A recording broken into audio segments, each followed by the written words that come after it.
today's the day. Today's the day I'm gonna buy the bedroom paneling.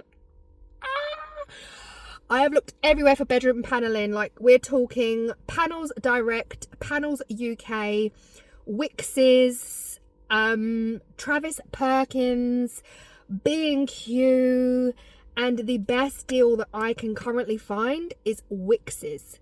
So we're going to go to WICKES. I am going to buy, I've made a decision. I'm not playing around now. Like, it took me 4 years, 5 years even, in the last house to choose a colour for the bedroom. I'm not doing that. I am not doing it. I'm not doing it. I made the decision in the last video. If you saw the last video, I brought you to Bosworth's garden centre with me. I made the decision right there and then. It might be the wrong one, but I don't care. I'm going through with it. I'm going to paint the wall and live with it. And if I don't like it, I can change a colour. So no biggie. But I've made the decision. And that is that I am going to get that paint that I saw in the garden centre, that the incredible employee at Bosworth's went and got the paint for me, brought the can back for me and said, look, take photos. This is what it's called. That's what I'm going with. And I'm going with Tawny Owl by Dulux. I'm doing it.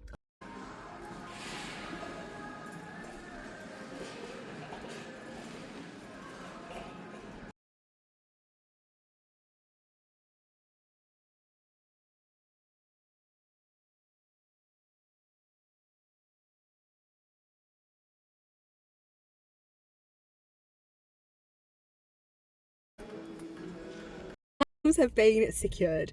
They just about fit in the car. Now here's the thing, they did 2 heights. They did 1.2 and 1.8.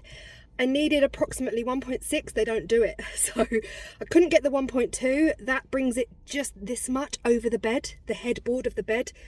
No point, right? Because most of the wall would be covered up. So I went for the 1.8 because that's all my other option was, and it is pre-primed, which is why it's £26 a panel. If you get the raw MDF in its raw state, you do have to prime it then paint it, but I figured the cost difference to do that, you might as well get primed. They don't actually have the unprimed version of this in store. It's not an option. So I got the 1.8 pre-primed tongue and groove beaded wall panels for £26 per panel, and they're heavy. Like, they are really quite heavy. They're not heavy like I managed, but I'm always torn between like big strong woman, do myself, and someone please help me. Not too heavy enough for me to have to ask for help. I managed, just about got them in the car. This chair is pulled all the way forward, it doesn't come any more forward, and they are pretty much touching the back screen. So yeah, let's just hope I get these back in one piece and none of them crack.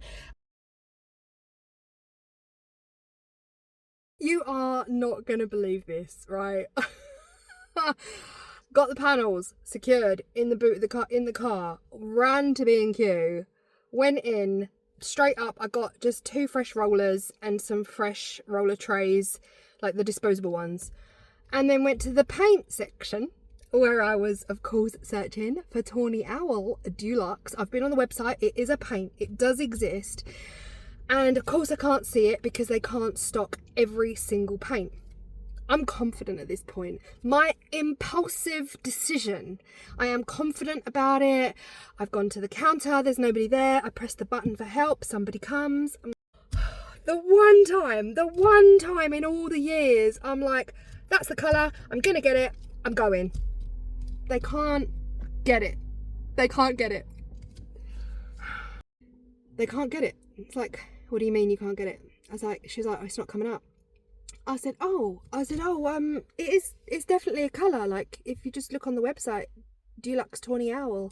She said, no, it is. You're right, it is a colour, but there's no code for it anymore. I've made a decision, Brenda.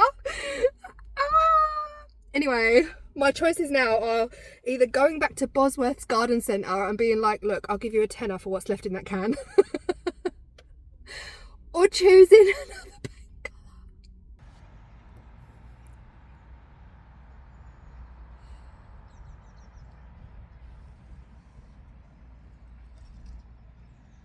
Proper FBI mode that paint, guys. I could not let it go. Like, what do you mean I finally fell in love with the paint, love at first sight, and you're telling me I can't get this paint? So I went full on FBI mode. I was chatting to my friend over on Instagram, Renee, and she's in America. She was telling me I could get it direct from Dulux, and of course in the UK most people just run to B&Q for a paint and you just assume they can mix it, right? So I googled Dulux. Yes, I can order it direct from Dulux. And on the tin, on the photo I've got, it says paint centre. And I was like, what's a paint centre? Again, I didn't have a clue, right? I just always just ran to B&Q for a paint, never had an issue. So I typed in Dulux paint centre, as if we've got one here in town.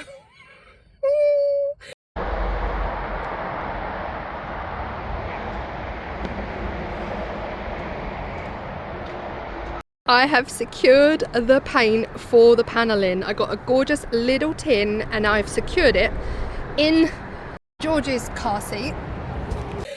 Dulux Paint Centre is everywhere, and I mean this is the back and beyond. I'm gonna put a clip up of like where I am. I nearly got lost. Like, I needed the sat nav. I would have never found this place. It is so tucked away, you know, like proper industrial estate type space.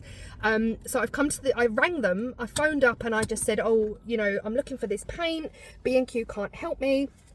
It took them a minute to find it, but he said, yeah, I've got it. I can absolutely mix that up for you. And I said, oh my gosh, I'm coming on Friday and I've got the paint.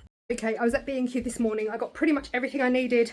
I bought the wood to go across the top and a smaller plank of wood as a shelf, but it's so small it's not going to be used as a shelf because I don't want to use it as a shelf, because then I will just put more stuff on it, and I also don't want to die in my sleep from stuff falling on my head from above the bed, so it's decorative purposes only. My sawhorses have arrived from Amazon, so I'm going to get those open now, and Tim and myself have both measured the height. They're fine, they're sawhorses.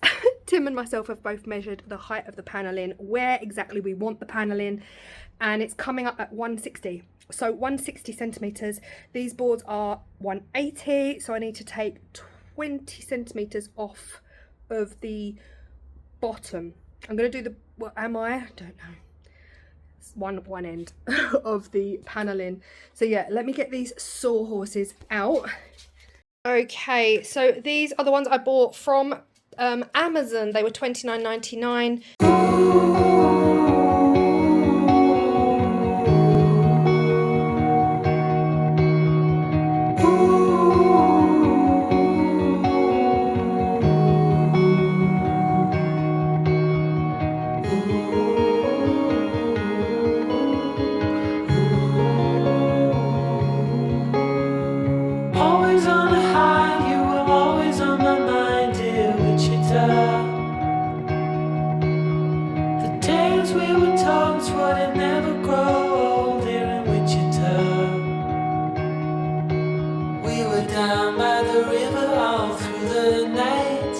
Watching the stars and the city lights. Right from the start, said we never grow apart, dear Wichita. You wanted me to know, never ever let you go, dear Wichita. Surrounded by colors, it's such a sight. Watching all the lovers fall into the night. All the moods in a heartbeat. We're going back where it all began. The same ground on the heartbeat. Starts to shake with your heart. The last one cut. You know, I took a chunk out the bottom of it. Yeah, won't be noticeable. It's around about a centimetre tall, centimetre wide, right at the end. I was holding them all so that they didn't take a chunk out and they didn't just fall, but I obviously wasn't holding strong enough and it just fell straight out. But that will be hidden. No one will ever know, just you and me. It's our little secret. So yeah, the last board has been cut. My next steps are to create a paper template to put over the plug socket areas. So from the corner of the wall and along, meet the plug socket, cut that template out so that I can transfer it onto the 2 boards that are gonna sit at the ends.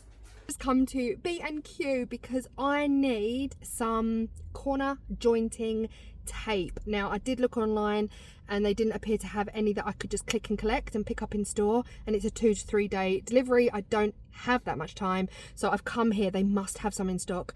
And I'm also going to pick up a very, very little step ladder. You'll be very pleased to know we have got ladders and step ladders, but they're the giant ones that either go up to the 2nd floor of your house, or if you fold them in half, you can use them as a triangle step. But lugging those out of the garage and up into the bedroom is wild. So I am actually gonna invest in a small little 2 or 3 step ladder just to make decorating a lot easier. So yeah, I've come out to B&Q, brought you with me. Again, this is all part of the bedroom renovation. So let's go.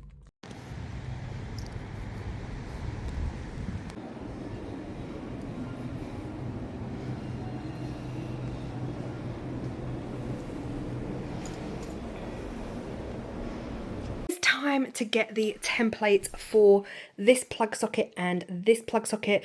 This one I think is going to be the easiest one. That's going to be a fresh panel. That one I need to wait right until the end, measure the gap, cut the board to size, then template it.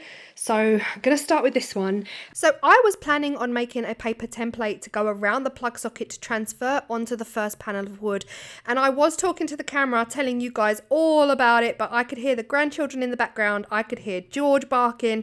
There was a lot of background noise, so I've just gone over and voice overed this. Now what I ended up doing, you can see here, is filling the entire space with masking tape. Now, yes, this is a lot of masking tape, and it's not the cheapest masking tape either, but honestly, for me, this was an absolute game changer. It was the easiest way to get a spot on template of the space of this 90-degree corner. And I figured once I've done it and I've got it right, I've got it right and I've done all the things, I can just peel it off the wall and stick it down to the plank, and it honestly worked a dream, and I would absolutely recommend. Still quite heavy, these. Okay, moment of truth. It doesn't quite look right to me, but just need my hands to work. Oh.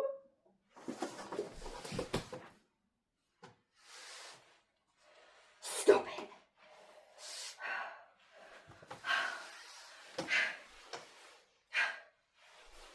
Did you see that? Okay, we're out here, but we've got room to push it against. So it depends what the level says. Oh my.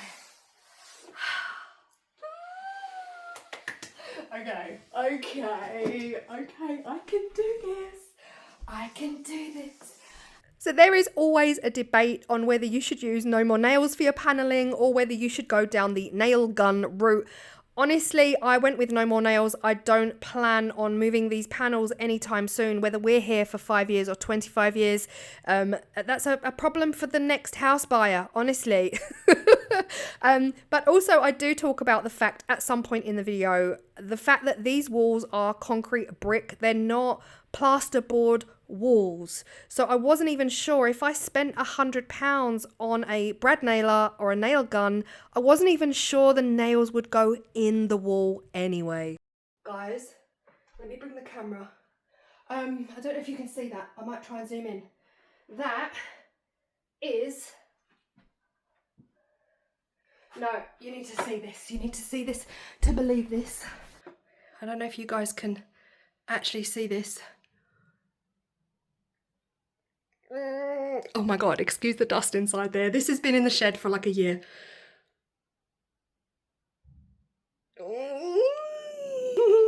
And look where I wanted it to come.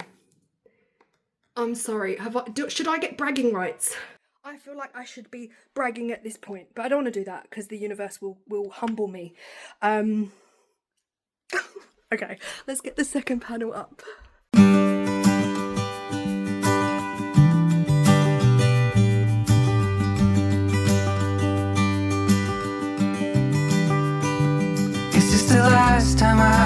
see you in a while.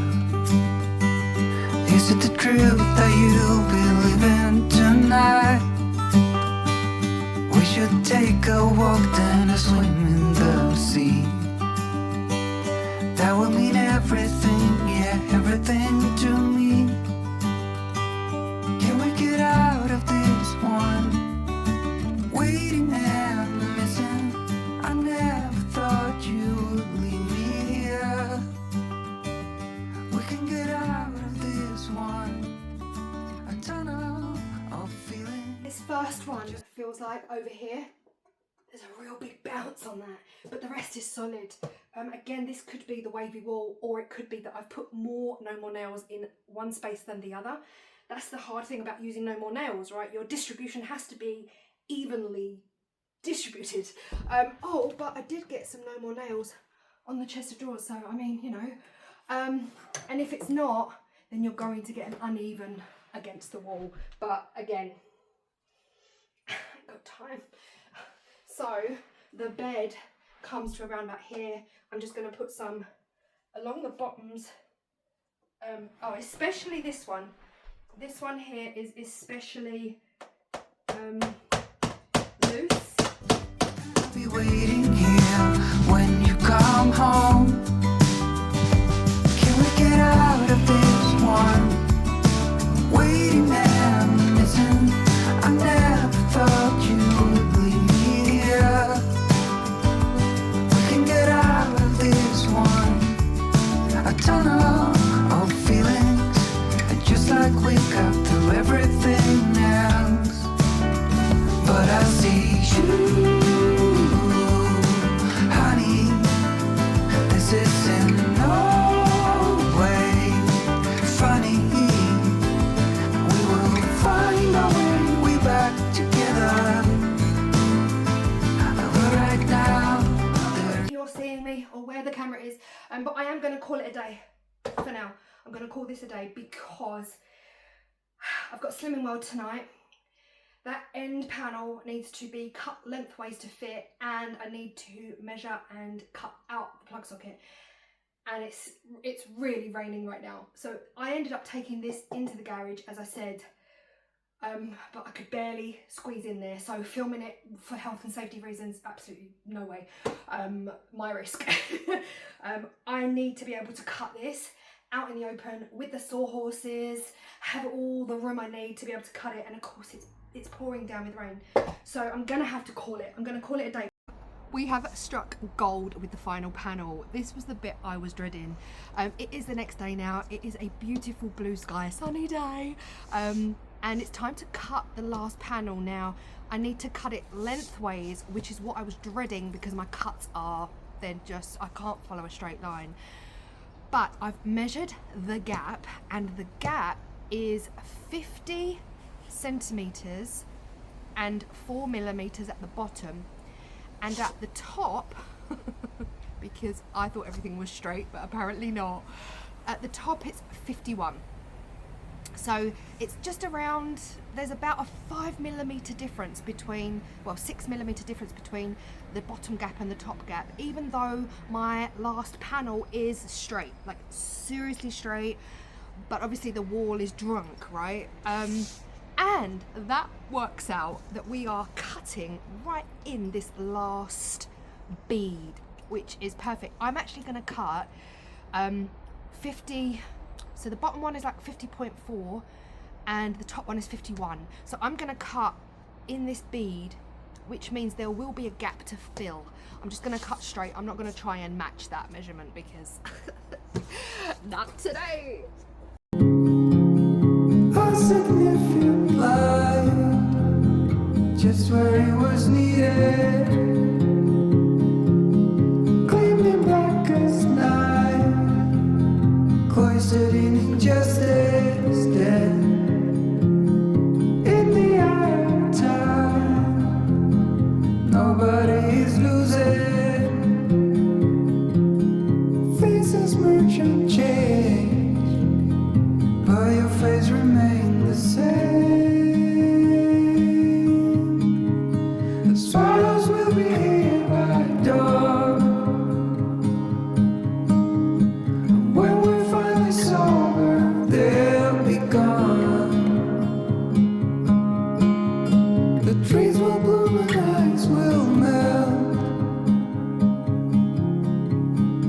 We'll always remember how it felt.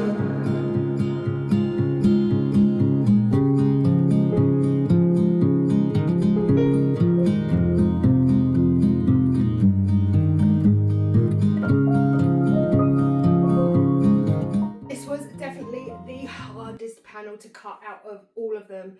And even on camera, I don't know if you'll see it from the camera angle, there's definitely a couple, they're not bouncing anymore because these are rock hard from dried yesterday. There's definitely a couple of areas where they're not flush behind the bed, but only me and you will know that, nobody else. This one, so I did cut it down. I've left the bead here. It was such a handy thing to have, to leave the bead, but it didn't fit at the bottom, leaving the bead. So I've made an absolutely horrifically crude cut. I've literally chopped it here. There's no bead here, and there's like sailing, you know, Rod Stewart, we are sailing rough ocean seas. You can see it, you can literally see it, but from here the bead comes back and it begins. And I have done not one, not two, but 3 cuts on the plug socket hole. It was not easy at all, but now she says fits like an absolute dream. This here's got a 5mm gap here, 5mm, but down the bottom it's about a 2mm gap, and around about here it's about a 1cm gap. So this is the nice edge though. You've got the bead here, it's really smart. Hopefully no one's going to notice this section here. Bedside table will cover the rest, bed will be here, so you just won't see it, and I just don't care.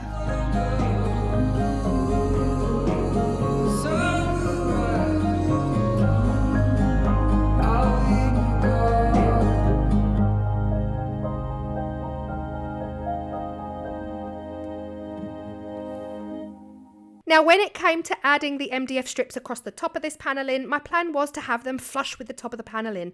But boy, oh boy, I could not get that level at all. So I decided to raise it up a notch. It's about 1.5 centimeters higher than the MDF paneling. And I absolutely love it. It was the only way to get it straight. Okay, final piece of that MDF trim done. And it didn't fit. Same, it didn't fit. So I went back and just tried. The slither that I trimmed off, I swear doesn't even legally exist. Like it was, and now the gap is massive. Someone make it make sense, please. So I don't know if I've got you at the right angle there, but it fits in absolutely perfectly with about 2mm to spare between the wood and the wall.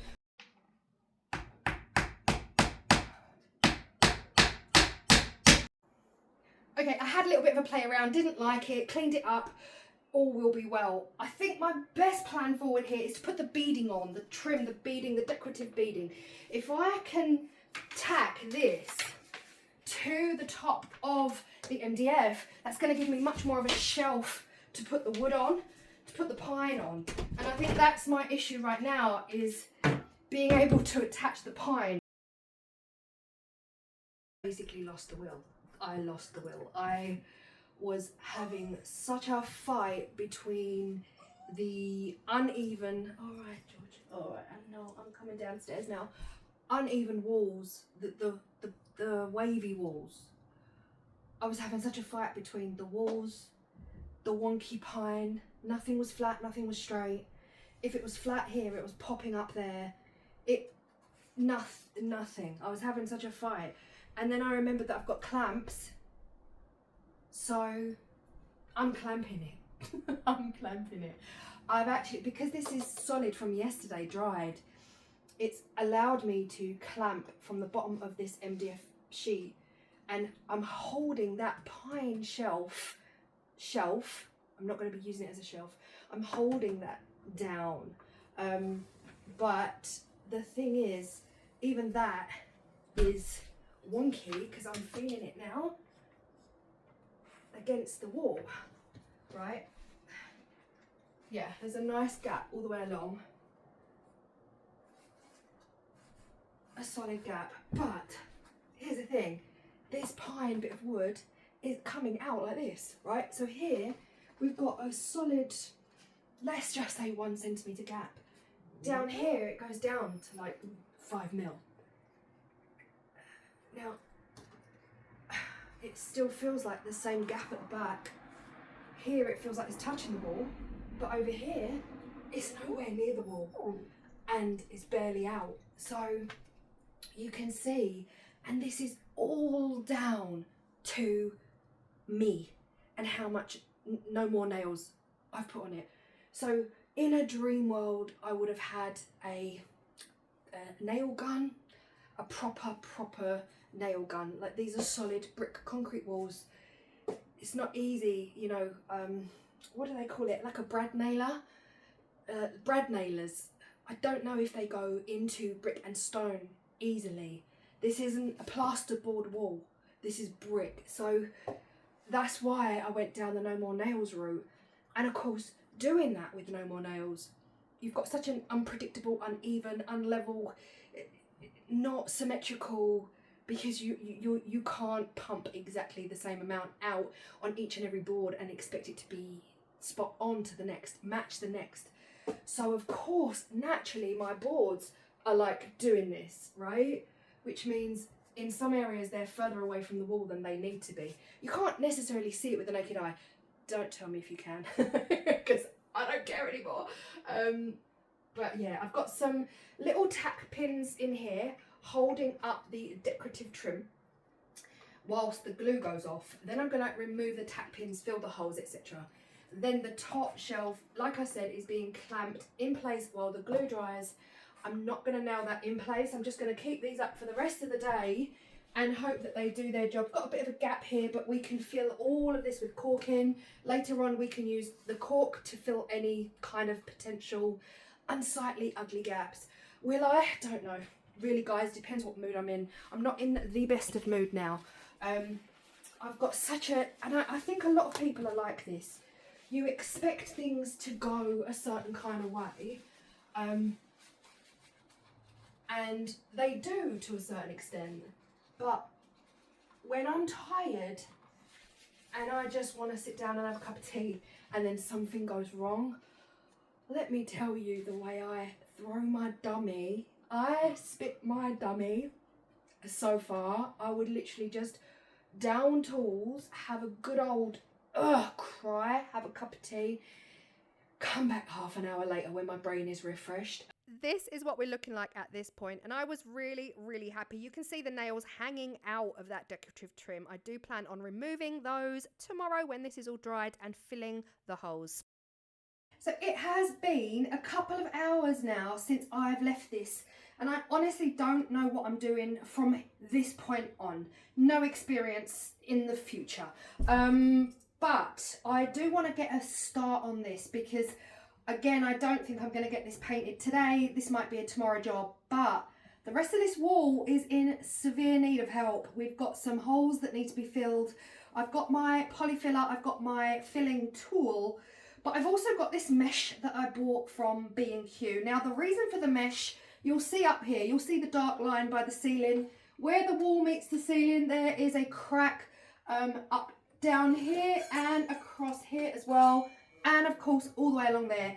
Now, again, I'm very tempted to just get cove in and fill this up. Nobody will ever know. And honestly, that's probably what I will do. But here and here, I won't be putting coving there. So I do need to tackle these.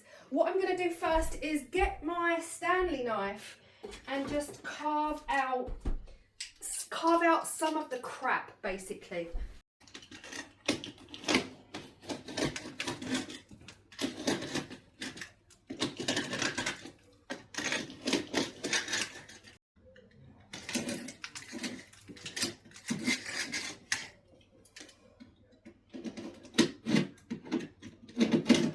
I don't want to mess with the ceiling. The chances of this ceiling being asbestos are high to higher, and we haven't had the ceilings tested at this stage.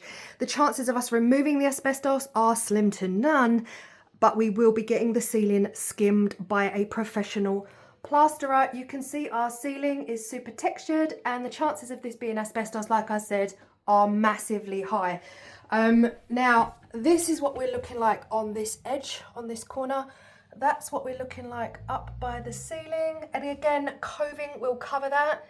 Something tells me they had coving here at one point. I don't know. But yeah, we've got a nice, neat gap here now, and I can get filler in here. And then we've got just areas on the wall where there's just a couple of dinks, and a little bit of filler would be nice. Now, I do have the Dalla Pro plastering, self-plastering compound. Just don't know if it's worth doing it on this wall because this wall is in pretty okay condition. Just need a little bit of filling and a little bit of sanding. So yeah, I might just crack on and get this done. Let's talk about, oh, my hair's not going to stay up.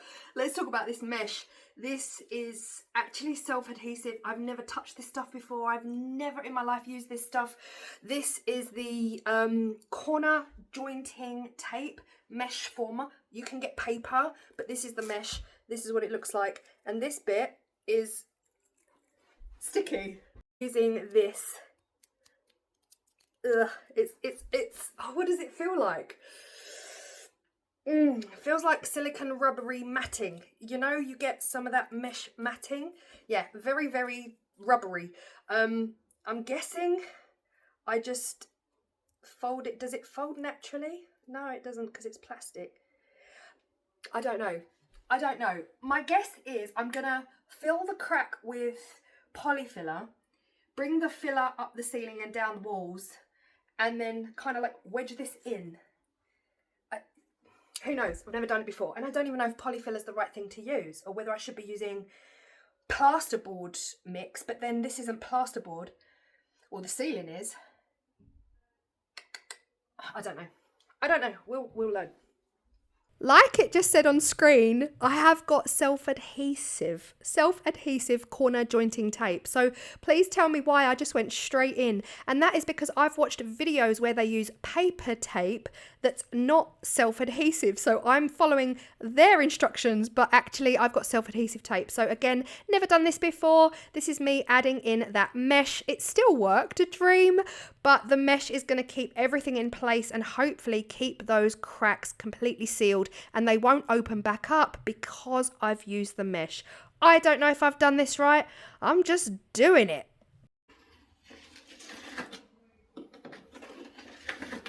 I will say this though, I've learned something new about myself. Having never done this before, I loved this. I found this very, very satisfying, and I must say I was not expecting to. I thought it would be ag and I thought it would be fiddly, and I do feel like maybe I've done it all wrong because it was a lot easier than I was anticipating, and I loved it. I absolutely loved the clean lines and how gorgeous it looks afterwards.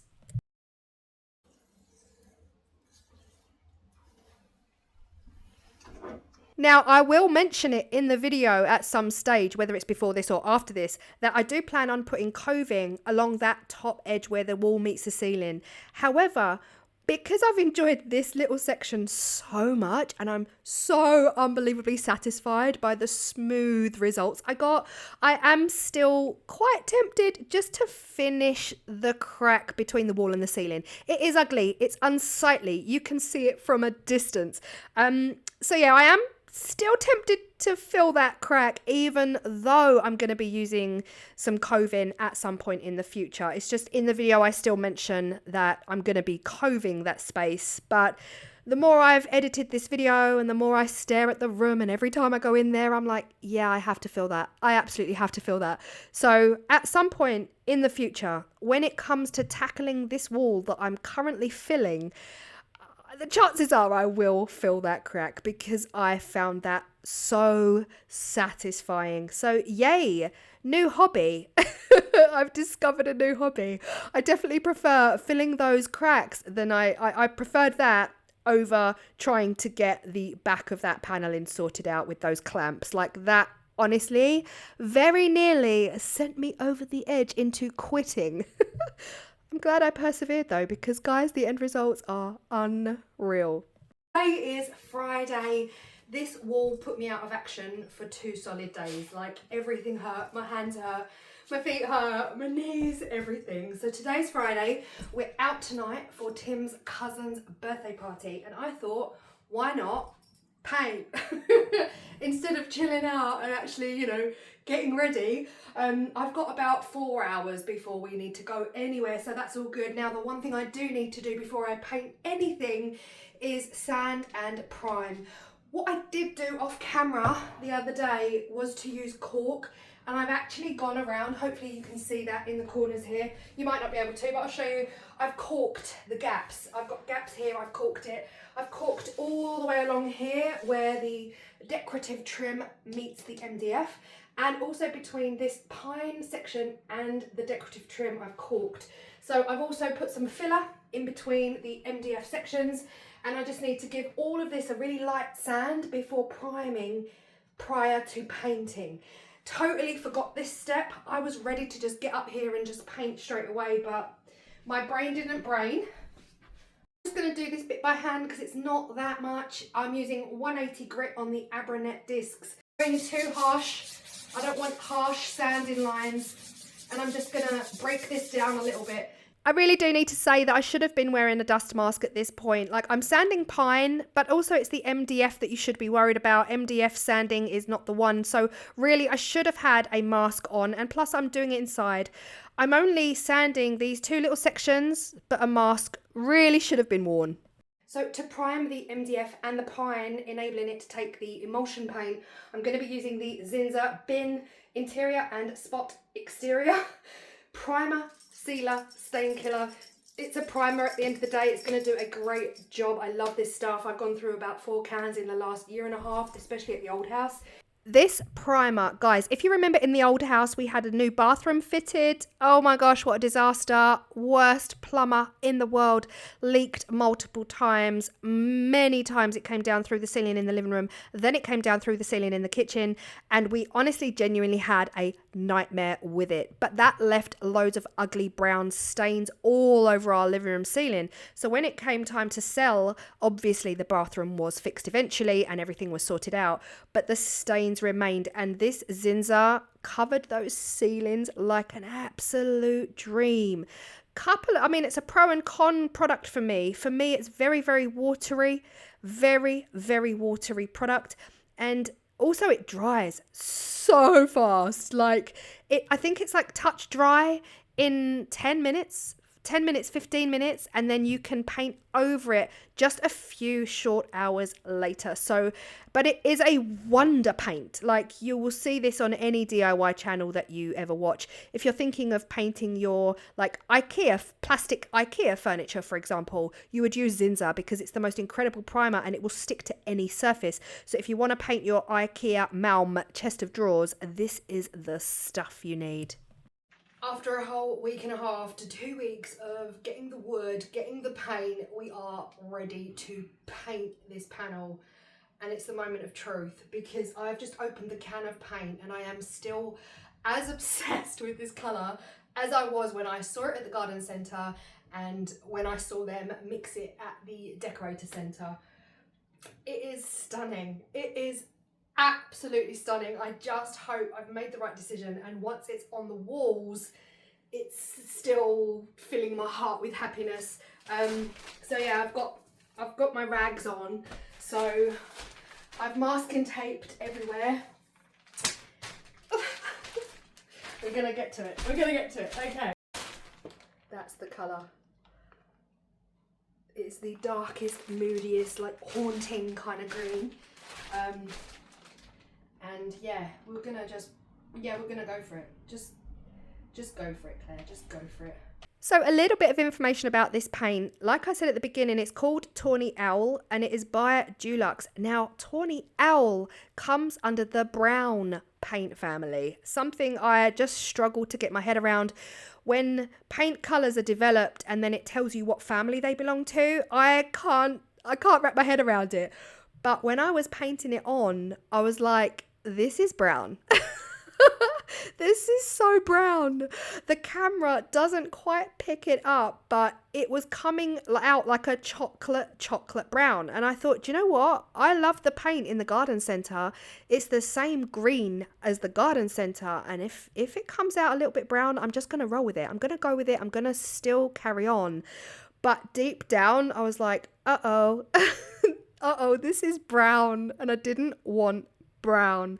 But luckily, every time I moved around the room and I moved angles, I could totally see that dark, earthy, moody, muddy green coming through, and that was the color I was craving, so I just went with it. But if you are looking at getting this paint color, it does come under the brown family, even though it's so totally green.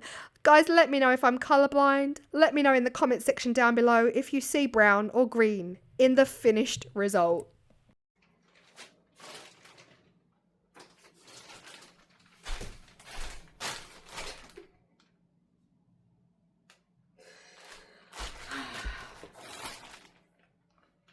Trust the process, because right now it looks like a newborn baby has all over the wall. Trust the process, Claire. You like the colour, trust the process. It's going to be stunning, it's going to be beautiful, it's going to be all of the things.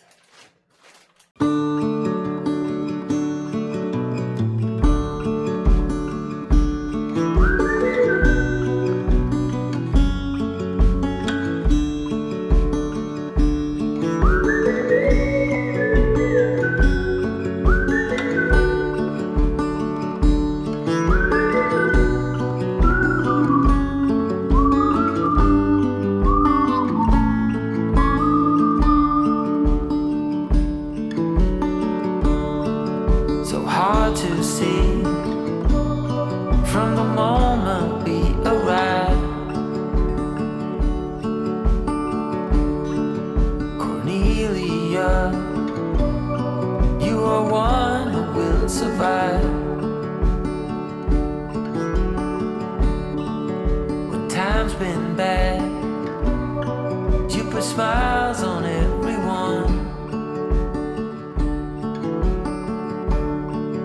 I think of you and of all I should have done. Okay, this is one coat on, and I have to say, because of the nature of the roller actually does a great job cutting into the grooves. So I don't need to individually paint the grooves, but I didn't learn that until later on. But yeah, one coat. I'm just gonna go finish down here and then wait for this to dry for the second coat. But from this angle, it looks like a dark, moody, muddy, earthy green.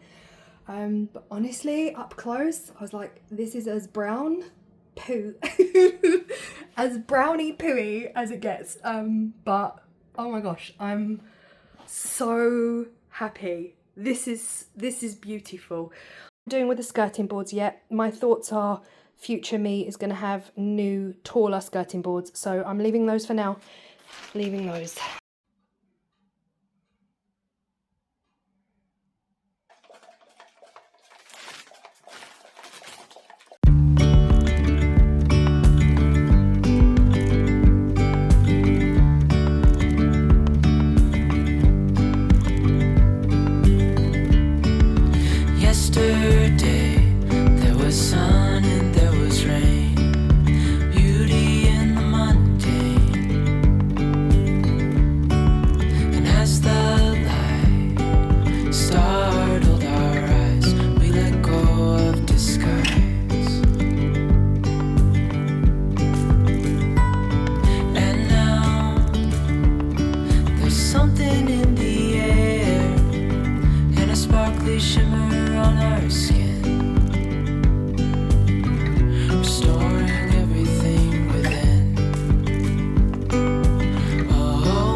coat done.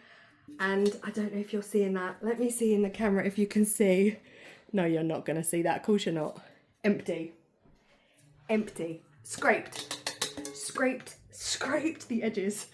Completely empty. So that's one can. That was a 1 litre can. Has done 2 coats on this wall. And I was very nervous. That's why the second coat I concentrated on this area here, because I thought behind the bed, if I run out, behind the bed doesn't matter so much. I would have still bought more and done the second coat just to finish it and have closure. Mess wise, I've got a couple of splashes here and a massive splash down there. How obviously not protecting enough. Yeah, so happy. Again, don't know what I'm doing with the skirting boards yet. These skirting boards are 1950s original to the house. But that is it. 2 coats done. I do feel like there's a couple of spots I just need to go over. But it looks so smart, so regal and royal and all of the things. Oh, I just love it. I absolutely love it. Now, when this is dry, trust me, last night when the bed was up against this wall, it looked absolutely stunning. The thing is, with this colour scheme, a few things do have to change. I've always been a white bedding kind of girl. We are moving away from white bedding, which is crazy because it's all I've had for about 10 years. But white is definitely not the colour scheme I'm going for. I'm going for warm, moody, murky, grungy, not grunge, earthy. I'm going down the earthy route. I have made a couple of purchases. I've got some new bedding coming tomorrow from, I think, Dunelm or Next. I think Dunelm. We've got new pillows I need to go and pick up from Dunelm. And new bedside tables. Now, when we moved in here, I bought these bedside tables specifically because we had a super king bed when we moved in here. I don't know if you guys remember. We had an Emma Super King, and I would not recommend the Emma bed to my worst enemy. It was the worst year of our lives. Aches, pains, no sleep. So we dumped the Emma bed and we bought a old school proper like pocket spring mattress. Gone back to how things used to be before memory foam. And because it was a Super King, we didn't have much room either side of the bed. So I bought these tiny little bedside tables. And of course now we have got officially 70 centimetres here and 70 centimetres here for big, gorgeous bedside tables. And I've ordered a set of 2 from Next. I really wanted real wood, like Cotswold Company, 3 drawers, real wood, but I'm not rich like that. I'm just not. I could save and maybe invest in some wooden furniture for the future, but right now we're going with Next. We're going with a set of 2 dark wood, dark, earthy, moody. Oh, can't actually wait. Guys, please join me next week where I'm going to put this bedroom back together. We've also got some special extra things that are going in that I bought back in Essex for the old bedroom, but I never used them. So yeah, I hope you guys love the colour scheme so far. Again, this is all in stages. Next, it's going to be that wall up there and that wall. But for today, it's the bedroom panelling and the start of our brand new dark, moody, earthy themed, hopefully many years to come bedroom. If the colour becomes too dark, I'll just paint it. But this panelling is not moving until we sell up and the next person buys the house, and they'll be doing a YouTube video saying, the previous owners, what were they thinking? I hope you've enjoyed, and I will see you all in the next video where I'm going to put this bedroom back together before I tackle any more DIY. Yeah, I'm so excited. Thanks guys for joining me, and I need to calm down, go and de-red my face, and yeah. Oh, I love it. But first I'm going to get rid of the splodges. See you next week. Guys, thank you so much for watching. If you are still here, please leave me a heart emoji and let me know in the comment section if you stay to the end. It was a very long video, but it was not a quick job. This is the inspo pic and this is where we are so far. I'll see you next week.